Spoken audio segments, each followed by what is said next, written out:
김준호 씨, 존속살인 미수 혐의로 긴급 체포합니다. 묵비권을 행사할 수 있으며 아닙니다. 저 아무것도 안 했어요.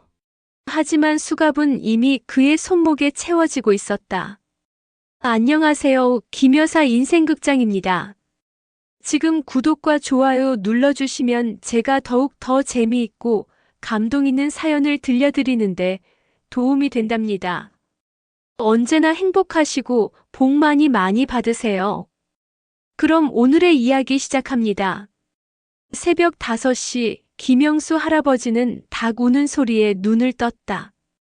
70년을 살아온 몸이지만 아직 농사일을 멈출 생각은 없었다. 그는 낡은 작업복을 걸치고 마당으로 나섰다. 누렁아, 오늘도 일하러 가자. 외양간에서 묵직한 발소리가 들렸다. 누렁이가 천천히 걸어 나왔다. 10년 넘게 함께한 황소였다. 주름진 가죽과 무거운 걸음걸이지만 여전히 힘은 좋았다. 영수는 누렁이의 목덜미를 쓰다듬었다. 거친 털 사이로 체온이 느껴졌다. 오늘은 감자밥 갈아야 해. 힘들겠지만 조금만 참아라. 누렁이는 큰 눈을 깜빡이며 코를 벌름거렸다. 말은 못하지만 영수는 이 소의 마음을 읽을 수 있었다. 알겠다는 뜻이었다. 2시간쯤 지났을까? 아침 햇살이 밭고랑 사이로 스며들었다. 땀이 등줄기를 타고 흘러내렸다. 그때 밭끝에서 익숙한 목소리가 들렸다. 영수 형님, 오늘도 부지런하시네. 옆집 광구 할아버지였다. 65세로 영수보다 5살 어렸지만 30년 넘게 이웃으로 살며 형님으로 모셨다. 광구야, 벌써 왔나? 고맙네. 머료 형님. 서로 돕고 사는 게 이웃 아닙니까? 광구는 호미를 들고 밭고랑으로 들어섰다. 두 노인은 말없이 일했다. 굳이 말이 필요 없었다. 오랜 세월 함께 농사 지으며 몸으로 익힌 호흡이 있었다. 점심때가 되자 영수는 그늘 아래 자리를 폈다. 아침에 싸온 주먹밥과 김치를 꺼냈다. 광구야, 같이 먹자. 고맙습니다, 형님. 두 사람은 나란히 앉아 밥을 먹었다. 누렁이도 옆에서 여물을 씹었다. 고요했다. 바람이 논을 스치고 참새가 지저귀는 소리만 들렸다. 참 좋은 날씨네요, 형님. 그러게. 이런 날이면 농사 짓는 게 즐겁다니까. 영수는 하늘을 올려다보았다. 구름 한 점 없이 맑았다. 이런 평화가 영원할 줄 알았다. 하지만 그날 저녁 그의 삶을 뒤흔들 방문자가 찾아올 줄은 아무도 몰랐다. 저녁 6시 영수는 누렁이에게 여물을 주고 있었다. 그때 마당으로 낯선 차 한 대가 들어섰다. 서울 번호판이었다. 차에서 내린 사람을 보자 영수의 얼굴이 굳었다. 아버지. 준호였다. 40대 중반의 아들은 피곤한 얼굴로 서 있었다. 눈 밑에는 다크서클이 짙었고 옷차림도 초췌했다. 갑자기 웬일이냐? 그냥 아버지 얼굴 보고 싶어서요. 거짓말이었다. 영수는 알고 있었다. 준호가 찾아올 때는 늘 돈이 필요할 때였다. 들어와서 밥이나 먹어라. 저녁상을 마주하고 앉았지만 준호는 밥을 거의 먹지 않았다. 손가락으로 수저만 만지작거렸다. 영수는 묵묵히 밥을 먹으며 기다렸다. 아버지, 말해라. 돈 좀 빌려주실 수 있으세요? 영수는 수저를 내려놓았다. 얼마나 필요한데? 3천만 원만요. 꼭 갚을게요. 또 도박이냐? 준호는 대답하지 못했다. 고개만 떨어뜨렸다. 영수는 한숨을 내쉬었다. 이미 몇 번째인지 셀 수도 없었다. 돈을 줄 때마다 이번이 마지막이라고 맹세했지만 준호는 변하지 않았다. 안 된다. 아버지, 제발이요. 이번만 도와주시면 내 재산은 사회에 환원하기로 했다. 준호의 눈이 커졌다. 뭐라고요? 나 죽으면 전부 사회복지재단에 기부할 거다. 자식들한테는 한 푼도 안 준다. 아버지, 그게 무슨 말씀이세요? 네 인생은 네가 책임져야지. 내가 언제까지 뒤치다꺼리 해줄 수는 없어. 준호의 얼굴이 붉게 달아올랐다. 주먹이 떨렸다. 아버지 땅에 곧 도로 생기는 거 알고 계시죠? 보상금만 몇 억인데. 영수는 놀라지 않았다. 역시 그것 때문에 온 것이었다. 그래 한다. 그것도 다 기부할 거다. 미쳤어요? 진짜 자식보다 남이 더 중요하세요? 도박으로 인생 망치는 자식 보느니 어려운 사람들 돕는 게 낫지.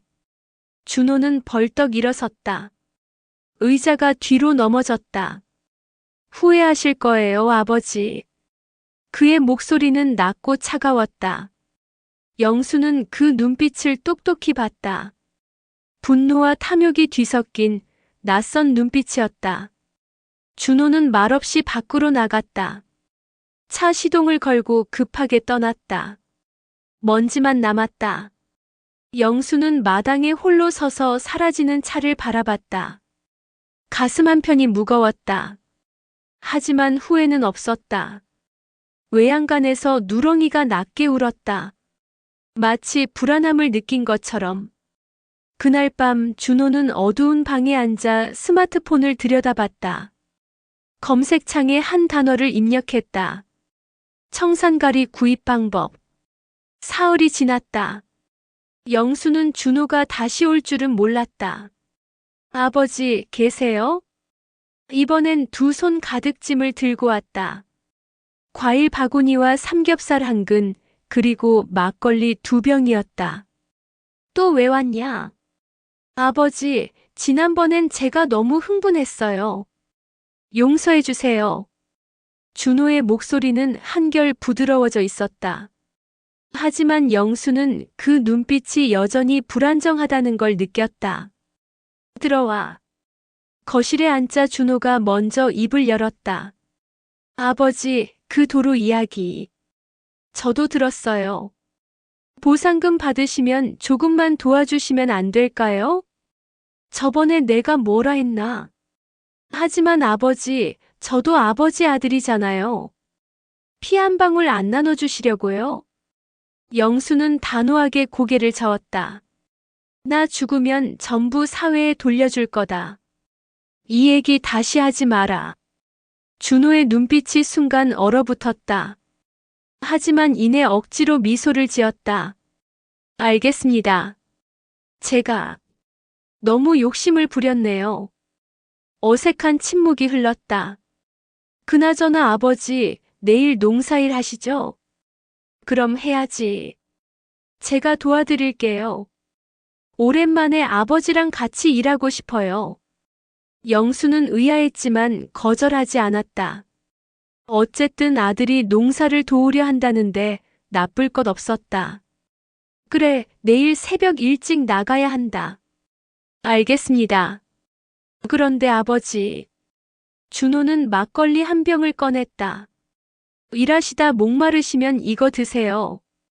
제가 특별히 좋은 거 샀어요. 병을 자세히 보니 유명 양조장 제품이었다. 포장도 깨끗했다. 그래, 고맙다. 영수는 막걸리 병을 받아 냉장고에 넣었다. 준호는 그 모습을 지켜보며 희미하게 미소 지었다. 그날 밤 준호는 집에 남기로 했다. 오랜만에 아버지 집에서 자겠다고 했다. 방은 그대로 있다. 들어가 쉬어라. 네, 아버지. 편히 주무세요. 영수가 방으로 들어가자 준호는 거실 창문 너머로 어두운 밤을 바라봤다. 그의 주머니 속에는 작은 비닐봉지가 있었다. 안에는 하얀 가루가 담겨 있었다. 내일이면 끝이다. 준호는 냉장고 쪽을 흘끗 바라봤다. 저 막걸리 병 안에는 이미 치명적인 청산가리가 섞여 있었다. 그는 며칠 전 다크웹을 통해 구입했다. 암호화폐로 결제하고 익명 배송으로 받았다. 추적은 불가능할 터였다. 아버지가 밭에서 저걸 마시면 심장마비로 보일 거야. 70세 노인이 농사일 하다 쓰러지는 건 이상한 일도 아니니까. 준호는 자신의 계획이 완벽하다고 믿었다. 외양간에서 누렁이가 불안하게 발을 굴렀다. 코를 벌름거리며 낯선 냄새를 맡았다. 죽음의 냄새였다. 누렁이는 낮게, 길게 울었다. 하지만 아무도 그 경고를 알아듣지 못했다. 다음 날 아침 영수는 평소보다 일찍 일어났다. 준호도 이미 마당에서 기다리고 있었다. 아버지, 오늘 어디 일하세요? 감자밭 끝부분이랑 고추밭 매야 해. 준호는 잠시 망설이다 말했다. 아버지, 저는 오늘 서울 올라가야 할 것 같아요. 급한 일이 생겨서요. 그래? 벌써 가냐? 네, 대신 이거 두고 갈게요. 준호는 가방에서 막걸리 한 병과 김치를 꺼냈다. 일하시다 목마르시면 이거 드세요. 제가 특별히 좋은 거 샀어요. 그래, 고맙다. 영수는 막걸리를 받아들었다. 차가운 병의 감촉이 손에 느껴졌다. 그럼 아버지, 조심히 일하세요. 연락드릴게요. 준호는 서둘러 차에 올라탔다. 시동을 걸고 떠나면서 백미러로 아버지를 마지막으로 바라봤다. 오늘 저녁쯤이면 끝이겠지. 그는 고개를 돌리고 엑셀을 밟았다. 영수는 누렁이를 끌고 밭으로 나갔다. 막걸리 병을 작은 가방에 넣어 들고 갔다. 밭에 도착하자 광구 할아버지가 이미 와 있었다. 영수 형님, 오늘도 일 나가시네요. 광구야, 오늘도 고맙다. 머료 형님, 당연한 거죠. 두 노인은 묵묵히 일을 시작했다. 누렁이가 쟁기를 끌고 영수와 광구가 밭고랑을 정리했다. 2시간쯤 지났을까? 햇살이 뜨거워지기 시작했다. 땀이 비 오듯 쏟아졌다. 형님, 좀 쉬어가요. 너무 더워요. 그래, 그러자. 영수는 그늘 아래로 가서 가방을 열었다. 막걸리와 김치를 꺼냈다. 광구야, 우리 한잔 하자. 아들이 좋은 막걸리 사줬다. 오, 그래요? 감사하네요. 영수가 막걸리 뚜껑을 땄다. 하얀 거품이 올라왔다. 광구가 종이컵 2개를 꺼냈다. 자, 형님 먼저 한 잔 드세요. 영수가 컵에 막걸리를 따랐다. 컵을 들어 올리려던 순간이었다. 쿵! 누렁이가 갑자기 돌진했다. 거대한 몸집이 영수의 가슴팍을 정면으로 들이받았다. 엄청난 충격이었다. 크억! 영수는 뒤로 낮아빠지며 컵을 놓쳤다. 막걸리가 공중으로 튀어올라 땅바닥에 쏟아졌다. 형님, 괜찮으세요? 광구가 급히 달려왔다. 이놈의 황소가! 영수는 가슴을 움켜쥐었다. 갈비뼈가 부러진 것 같았다. 숨을 쉴 때마다 날카로운 통증이 찔러왔다. 누렁이는 영수 앞을 막아서며 계속 낮게 울었다. 눈빛이 심상치 않았다. 두려움과 경계가 섞여 있었다. 형님, 안 되겠어요. 119 불러야겠어요. 광구가 급히 휴대전화를 꺼냈다. 119입니다. 무슨 일이십니까? 네, 여기 사람이 소한테 받쳐서 다쳤어요. 빨리 와주세요. 광구는 주소를 알려주고 전화를 끊었다. 그리고 영수를 부축하려 했다. 형님, 움직이지 마세요. 구급차 곧 올 거예요. 영수는 고통에 신음하며 누렁이를 바라봤다. 누렁이는 여전히 그 자리에 서서 쏟아진 막걸리를 지키고 있었다. 마치 이건 마시면 안 되라고 말하는 것처럼. 광구는 문득 땅에 쏟아진 막걸리를 내려다봤다. 뭔가 이상했다. 색이 평소 막걸리와 달랐다. 더 탁하고 쾌쾌한 냄새가 났다. 이게 뭐지? 불길한 예감이 스쳤다. 구급차 사이렌 소리가 멀리서 들려왔다. 광구는 영수를 부축하며 안심시켰다. 형님, 조금만 참으세요. 곧 병원 갈 거예요. 아이고, 이놈의 황소가 왜 갑자기. 영수는 가슴을 감싸쥐고 신음했다. 얼굴이 창백하게 질려 있었다. 광구는 고개를 돌려 땅에 쏟아진 막걸리를 다시 바라봤다. 뭔가 계속 신경 쓰였다. 이상해. 냄새가 너무 이상해. 그는 조심스럽게 막걸리 병을 집어들었다. 병 입구에 코를 가까이 대자 역한 냄새가 확 올라왔다. 일반 막걸리와는 확실히 달랐다. 형님, 이 막걸리 어디서 났어요? 응. 아들이 사다 줬는데. 광구의 미간이 찌푸려졌다. 30년 넘게 막걸리를 마셔온 그였다. 이건 정상이 아니었다. 구급대원들이 들것을 들고 밭으로 뛰어왔다. 환자분 어디 계세요? 여기요. 여기. 그들은 신속하게 영수를 들것에 눕혔다.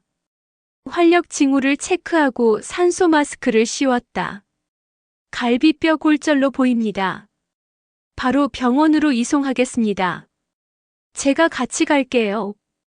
광구가 따라 나서려는데 문득 손에 든 막걸리 병이 느껴졌다.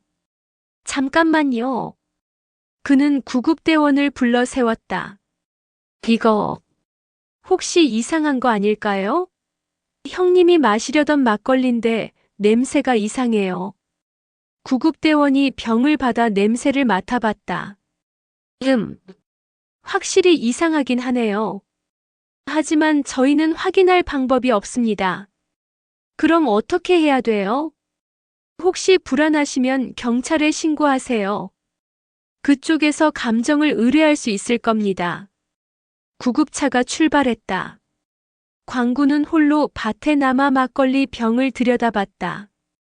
누렁이가 옆으로 다가와 코를 벌름거렸다. 그리고 낮게 울었다.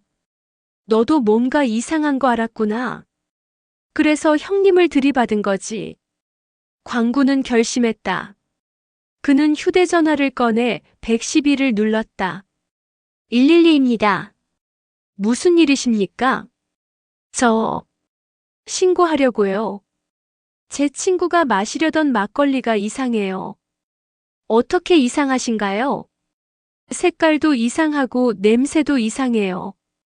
그리고 소가 갑자기 사람을 들이받아서 막걸리를 못 마시게 했거든요. 전화 너머로 잠깐 침묵이 흘렀다. 주소 알려주시겠습니까? 경찰관을 보내드리겠습니다. 광구는 주소를 알려줬다. 20분 후 경찰차 한 대가 밭으로 들어왔다. 젊은 경찰관 2명이 내렸다.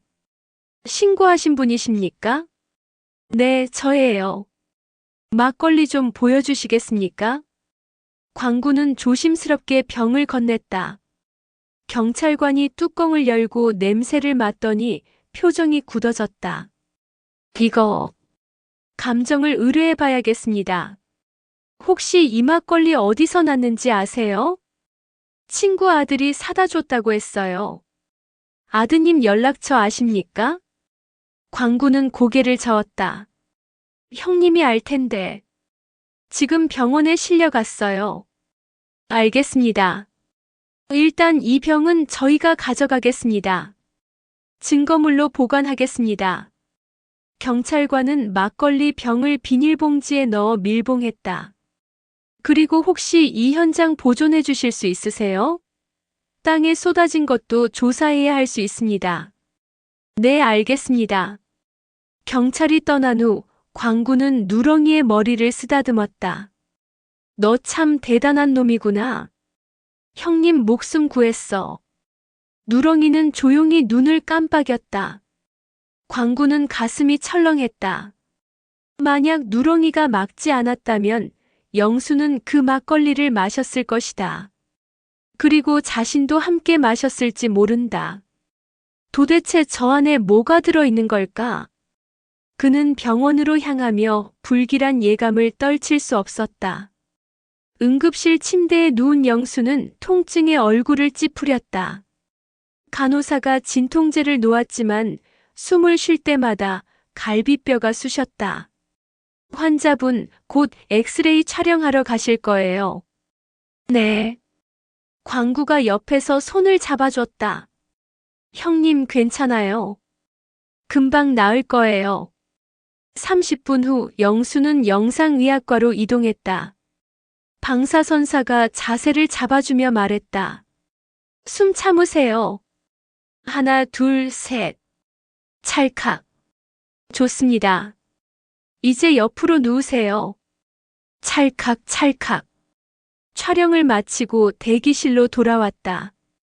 영수는 침대에 누워 천장을 바라봤다. 누렁이 놈. 왜 그랬을까? 평생 한 번도 사람을 들이받은 적이 없는데. 20분이 지났을까? 의사가 엑스레이 필름을 들고 들어왔다. 김영수 환자분? 네, 저요. 의사는 필름을 조명판에 걸었다. 가슴뼈가 하얗게 드러났다. 갈비뼈 3대가 금이 갔습니다. 다행히 완전히 부러지진 않았어요. 그럼 얼마나 입원해야 하나요? 2주 정도면 충분할 겁니다. 하지만 의사가 말끝을 흐렸다. 표정이 심각해졌다. 뭐가 문제입니까? 의사는 필름의 다른 부분을 가리켰다. 여기 보이십니까?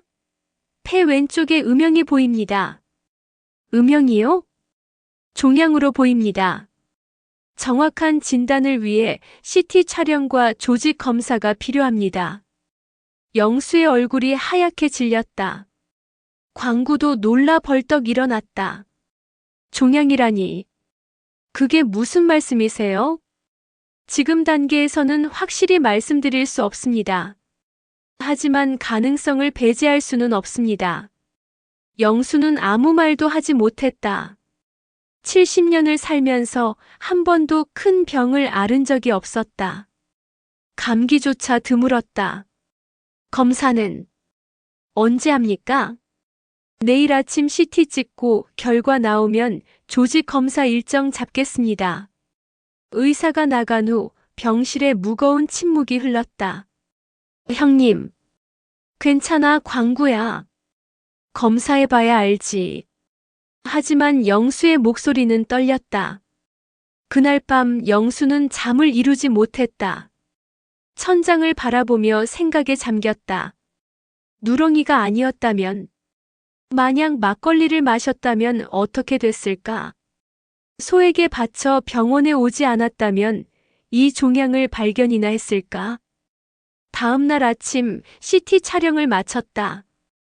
오후에 결과가 나왔다. 담당 의사가 심각한 표정으로 들어왔다. 환자분, 조직 검사가 필요합니다. 빠르면 모레 할 수 있습니다. 알겠습니다. 사흘 후 조직 검사 결과가 나왔다. 폐암입니다. 일기로 보입니다. 영수는 고개를 끄덕였다. 이상하게 충격보다는 안도감이 들었다. 치료하면 되나요? 수술과 항암 치료가 필요합니다. 하지만 일찍 발견해서 다행입니다. 3기, 4기였다면. 의사가 말끝을 흐렸다. 영수는 창밖을 바라봤다. 멀리 하늘이 보였다. 누렁아, 내가 날 살렸구나. 만약 소가 자신을 들이받지 않았다면 암은 계속 자랐을 것이다. 증상이 나타날 때쯤이면 이미 손 쓸 수 없었을지도 몰랐다. 그리고 무엇보다 독이 든 막걸리를 마셨다면. 광구가 병실 문을 열고 들어왔다. 형님, 경찰에서 연락 왔어요. 경찰? 막걸리 감정 결과 나왔대요. 그 안에서 광구는 숨을 크게 들이쉬었다. 청산가리가 나왔답니다. 영수의 눈이 커졌다. 뭐라고? 형님을 죽이려 한 거예요. 누가 그랬는지 조사 중이래요. 영수는 떨리는 손으로 침대 난간을 움켜쥐었다. 그의 머릿속에 아들 준호의 얼굴이 떠올랐다. 경찰서 조사실. 형사 2명이 책상 앞에 앉아 증거물을 검토하고 있었다. 청산가리 치사량의 5배가 검출됐습니다. 젊은 형사가 보고서를 읽었다. 마셨으면 즉사했겠군. 범인을 찾아야 해. 베테랑 박 형사가 턱을 쓸어내렸다. 막걸리는 피해자 아들이 줬다고 했지? 네, 김준호. 40대 서울 거주. 전과는 없지만. 젊은 형사가 컴퓨터 화면을 가리켰다. 도박 빚이 심각합니다. 대부업체 3곳에서 총 8천만 원. 동기는 충분하네. CCTV부터 확보하자. 경찰은 준호의 동선을 추적했다. 먼저 고속도로 휴게소 CCTV를 확인했다. 화면에 준호가 나타났다. 편의점에서 막걸리 2병을 구입하는 장면이었다. 시간은 사건 당일 오전 8시. 아버지 동네로 내려가기 직전이네. 그런데 이 막걸리는 일반 제품이잖아. 어디서 청산가리를 넣었을까? 박 형사가 다음 영상을 확인했다. 마을 입구 방범용 CCTV였다. 준호의 차가 마을로 들어와 외진 곳에 멈췄다. 차에서 내리지도 않은 채 10분간 정차해 있었다. 여기서 섞었군. 차 안에서 청산가리 구입 경로를 추적해야겠습니다. 경찰은 준호의 통신 기록과 금융 거래를 조사했다. 2주 전 암호화폐 거래소에서 50만 원을 인출한 기록이 있었다. 다크웹 거래 가능성이 높습니다. 차량부터 압수하자. 증거가 남아있을 거야. 다음 날 아침 경찰은 준호의 차량을 압수했다. 국과수 요원들이 차 안을 샅샅이 조사했다. 조수석 아래 틈새에서 작은 비닐봉지가 발견됐다. 안에 하얀 가루가 소량 묻어 있었다. 시약 검사해봅시다. 요원이 간이 시약을 떨어뜨렸다. 즉시 파란색으로 변했다. 청산가리 양성 반응입니다. 그날 오후 경찰은 준호의 원룸을 찾아갔다. 경찰입니다. 김준호 씨 계십니까? 문이 열렸다. 준호는 멍한 표정으로 서 있었다. 김준호 씨 존속살인 미수 혐의로 긴급 체포합니다. 묵비권을 행사할 수 있으며. 아닙니다. 저 아무것도 안 했어요. 하지만 수갑은 이미 그의 손목에 채워지고 있었다. 경찰서 조사실. 준호는 창백한 얼굴로 앉아 있었다. 솔직히 말해. 내 차에서 청산가리 나왔어. 마을 입구에서 차 안에서 막걸리에 섞은 거지. CCTV에 다 찍혔어. 휴게소에서 막걸리 사고 마을 입구에서 10분간 정차한 것도. 준호는 고개를 떨구었다. 손이 덜덜 떨렸다. 아버지가 제 말을 안 들어줬어요. 그래서 죽이려고. 아버지 땅에 보상금이 몇 억씩 나오는데 전부 사회에 기부한다고 했어요.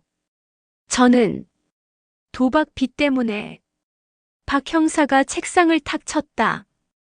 그래서 아버지를 죽이려 했어? 너 때문에 아버지가 지금 병원에 누워 계신 거 알아? 소가 갑자기 들이받아서. 그 소가 내 아버지 목숨 구한 거야, 이 인간아. 준호는 울음을 터뜨렸다. 하지만 형사들의 표정은 차갑기만 했다. 그리고 말이야, 내 아버지 폐암 판정 받으셨어. 소가 들이받지 않았으면 병원도 안 갔을 거고 암 발견도 못했을 거야. 준호의 얼굴이 더 하얗게 질렸다. 뭐라고요? 그 소가 내 아버지 2번 살린 거지. 독도 맞고 암도 발견하게 하고. 준호는 머리를 감싸 쥐었다. 자신이 무슨 짓을 하려 했는지 뒤늦게 깨달았다. 병원으로 연락이 갔다. 광구가 영수에게 조심스럽게 말했다. 형님, 경찰에서 준호 씨를 체포했답니다. 영수는 천장을 바라보며 눈을 감았다. 눈물 한 방울이 볼을 타고 흘러내렸다. 제 손으로 제 아들을 감옥에 보내는군요. 형님, 하지만 용서할 순 없어. 아무리 자식이라도. 영수의 목소리는 단호했다. 가슴은 아팠지만 후회는 없었다. 일주일이 지났다. 영수는 병원 침대에 앉아 창밖을 바라보고 있었다. 갈비뼈는 많이 나아졌지만 마음의 상처는 쉽게 아물지 않았다. 똑똑. 문이 열리고 광구가 들어왔다. 손에는 과일 바구니를 들고 있었다. 형님, 오늘 컨디션은 어때요? 많이 좋아졌어. 다음 주면 퇴원한대. 그나저나 형님. 광구는 의자를 끌어당겨 앉았다. 준호 씨 구속됐답니다. 검찰에서 징역 15년 구형했대요. 영수는 고개를 끄덕였다. 표정은 담담했다. 그래야지. 아무리 자식이어도 사람 죽이려 한 건 용서할 수 없어. 형님 힘드시죠? 힘들지. 하지만 영수는 창밖을 가리켰다. 병원 마당에 누렁이가 보였다. 광구가 매일 데려와 풀을 먹이고 있었다. 저놈 보면 힘이 나. 누렁이 말이에요? 그래. 저놈이 날 2번이나 살렸어. 영수의 눈가에 옅은 미소가 번졌다. 막걸리 마시는 것도 맞고 암도 발견하게 해줬지. 사람도 아닌데 말이야. 광구도 창밖을 바라봤다. 누렁이는 천천히 풀을 뜯어먹고 있었다. 형님, 의사 선생님이 뭐래요? 폐암은 일기래. 수술하고 항암 치료 받으면 완치 가능하대. 다행이네요. 그러게. 만약 3기, 4기까지 갔으면 손도 못 썼을 거래. 누렁이 덕분에 일찍 발견한 거지. 영수는 깊은 한숨을 내쉬었다. 생각해보면 신기해. 누렁이가 어떻게 알았을까? 막걸리에 독이 들었다는 걸. 동물의 직감 아닐까요? 소는 후각이 예민하다잖아요. 그런가? 아니면 정말 내 마음을 읽은 건가? 둘은 한동안 말없이 누렁이를 바라봤다. 형님 퇴원하시면 누렁이랑 어떻게 하실 거예요? 당연히 계속 키워야지. 저놈은 내 가족이야. 아들보다 더 나은 가족이지. 그때 간호사가 들어왔다. 환자분, 오늘 산책 나가셔도 됩니다. 의사 선생님이 허락하셨어요. 그래요? 고맙습니다. 영수는 천천히 침대에서 일어났다. 광구가 부축했다. 형님, 누렁이한테 가시죠. 2 사람은 천천히 마당으로 내려갔다. 누렁이는 멀리서 영수를 보자 귀를 쫑긋 세웠다. 누렁아.